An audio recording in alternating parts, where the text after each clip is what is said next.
It is just after 10 hours GMT. We begin this news hour with that developing news out of Ukraine, where a team of UN experts is making a perilous journey to assess the safety of Europe's largest nuclear power plant. Both Ukraine and Russia are blaming each other for the attacks near the Russian-occupied Zaporizhzhia nuclear plant in southern Ukraine. That's led to hours of delay to the UN's much-anticipated mission to the facility. There's been heavy shelling in the area and along their pre-arranged route. Ukraine's nuclear agency says one of the 6 reactors has been shut down because of Russian mortar attacks. I am going to consider the possibility of establishing a continued presence of the IAEA at the plant, which we believe it's indispensable to stabilize the situation and to get regular, reliable, impartial, neutral updates of what the situation is there. So wish us luck. We are moving now. Thank you for your interest. It's very important that the world knows what's happening here.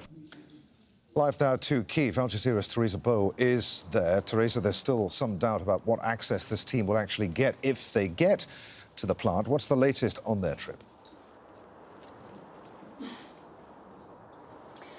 Well, since very early this Thursday morning, there's been lots of shelling around the nuclear power plant. The IAEA team was located in around the Zaporizhzhia region, and they had to cross the front line, where is a checkpoint by Ukrainian forces, and then move forward towards the Russian checkpoints. And there's been some delays because of the ongoing shelling and fighting that's happening all around the area. Ukrainians are saying that Russian forces have been shelling the city, that a kindergarten was hit, a health facility, that at least 3 civilians were killed, while Russian forces are saying that there was an attempt from Ukrainian forces to attack the city and carry out some type of an operation.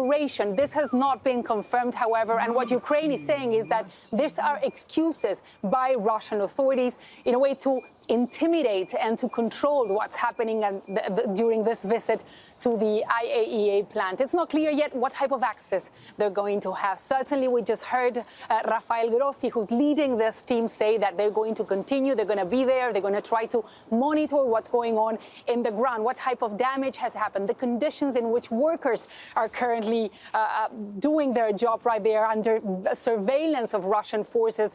There's been some accusations of torture, of people have gone missing, among other things, and that's a major concern too. And also, of course, that the safety systems are in place. Because of all this shelling, we're hearing that 1 out of the 6 reactors are only working right now, that the operational power unit number 5 had to be shut down, and that the safety systems were activated once again because of the ongoing shelling around the area. So certainly, you know, the visit by the IAEA is crucial at this point. It's a third party that is going there to try to, you know, evaluate what the situation is on the ground. How close do we know is this shelling to the nuclear plant? What are the risks surrounding it?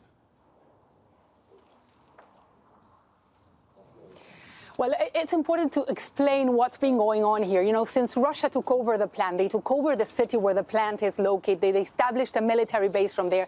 And from there, they have been launching attacks towards the Ukrainian front line. And the Ukrainian forces have been doing the same. So it's not clear what type of damage has happened. What we have seen, however, is that many of the rockets, many of the shells have been falling very, very close to where the nuclear power plant is located. In fact, just a few days ago, some shells fell very, very close to where the nuclear fuel is located and where the radioactive waste is located. And of course, this raises lots of concerns. In fact, we know that authorities around the area were already distributing iodine pills to the population. Iodine is supposed to prevent the thyroid gland from absorbing radiation in case there's a leak. So certainly, there's a big concern about what's going to happen there today, the level of damage, and that's why it is so important for the IAEA team to make it there. It's not clear yet when they're going to arrive. It is expected to happen today, at least. That's what the director has been saying, that they won't be stopped in spite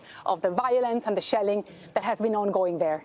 Al Jazeera's Teresa Bow reporting live there from Kyiv. Many thanks indeed, Teresa. Well, Russia's foreign minister insists that Moscow is upholding its end of security guarantees for the UN nuclear inspectors. We are doing everything to ensure that the plant is safe and for the IAEA mission there to carry out all of its plans. They say that they are not in a position to say who is in the wrong. Of course, they would be shown all those traces left as a result of Ukrainian bombardments, Ukrainian shelling.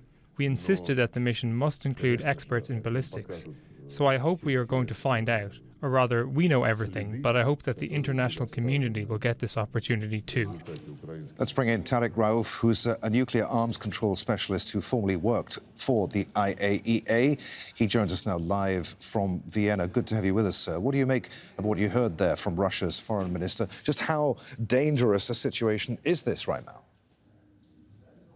Well, from all the news reports, it seems that the IAEA team led by Director General Grossi is at a checkpoint about 20 kilometers away from the Zaporizhzhia nuclear power plant, and one could hear shells exploding in the background. So I think this is a very dangerous mission, and full credit to the IAEA team to try to get to Zaporizhzhia under this wartime condition. And what do you make of the fact that we're hearing that one of the nuclear reactors at the site has been shut down because of the shelling?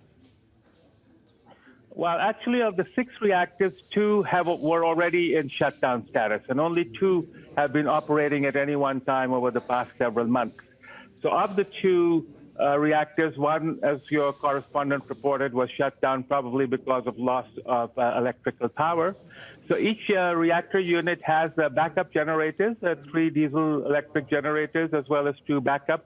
So the Zaporizhzhia nuclear power plant does have a backup power supply, but however, we still need the nuclear power plants to run on regular transmission power, not backup diesel generators. So once this team of UN inspectors gets to the plant, what will they be doing there? Well, it seems that the team has 3 sets of experts. One group will assess the nuclear safety systems, the safety systems of the plant, the safety of the fuel, the emergency shutdown, the emergency core cooling, and the power supply. Another team will assess the security situation, the physical security situation, the damages, and so on.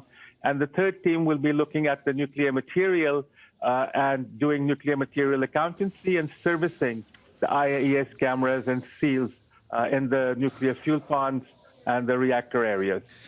I don't want to get into the realms of speculation or scaremongering, but I'm just interested to know that if this shelling going on around the nuclear plant, what happens if it takes a direct hit? Well, it depends on the type of shell. The power plant's containment structure has a thick steel liner covered by a concrete cover, but no nuclear power plant is designed to survive a war situation or hits from artillery shells. So any firing of any type in the vicinity of a nuclear power plant is very irresponsible and extremely dangerous. And once the team leaves the site, having completed their inspection, if they get to do that, then what? Well, under normal circumstances, the Director General would return to Vienna and issue a report to the IAEA's Board of Governors. He probably will give a press briefing on arrival at Vienna Airport, and the Board of Governors is scheduled to meet the week after next. Maybe they have an emergency meeting, depending on the report and the security and safety situation at Zaporizhzhia. And then based on that, whatever are the needs at Zaporizhzhia will need to be met in terms of providing extra equipment, rotation of personnel, pleading with both sides to stop any firing, and activities such as that. Good to talk to you, sir. Many thanks indeed for being with us. Tariq Rauf there in Vienna.